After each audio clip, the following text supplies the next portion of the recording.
এখানে ভিডিওতে তোমরা একটা ড্রাগন গাছ দেখতে পাচ্ছ, তবে ড্রাগন গাছটা খুব অগোছালোভাবে করা। আসলে এই ড্রাগন গাছের গোড়াটাই বা কোথায় আর কোন পাত্রে লাগানো সেটাও দেখা যাচ্ছে না।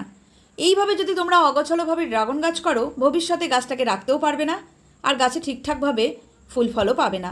এই ড্রাগন গাছে ফুল ফুটলে ঠিকঠাকভাবে কিন্তু পরাগায়নও করা যাবে না, আর ফল পাড়ার সময়ও অসুবিধা হবে, কারণ এটা কাঁটাযুক্ত গাছ। আবার কিছু ডাল আবার পাশের যে পাকা গাঁথনি আছে তার গায়েও শিকড় ধরে ধরে উঠে যাচ্ছে। এইভাবে অগোছালোভাবে যারা ড্রাগন গাছ করছো তারা কিন্তু ভুল করছো।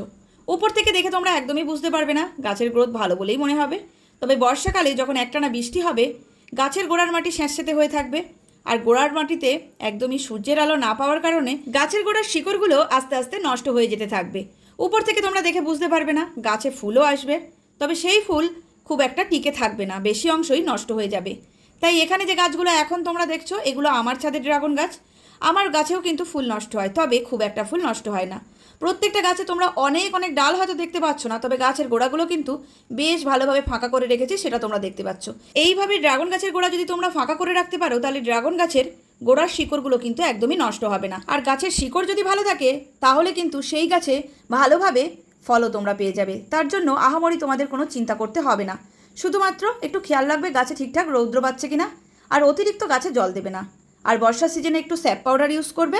গাছে ফুল ধরতে শুরু করলে পিঁপড়ের উৎপাত শুরু হয়ে যায়, তার জন্য নিম তেল সপ্তাহে 1 দিন করে স্প্রে করবে। এছাড়া বছরে একবার পুরানো গোবর সার গাছের গোড়ায় দেবে। আর ফলের সিজন শেষ হওয়া মাত্রই গাছের গোড়ায় 15 দিন বাদে বাদে সরিষার খোল পচা জল দিতে শুরু করবে।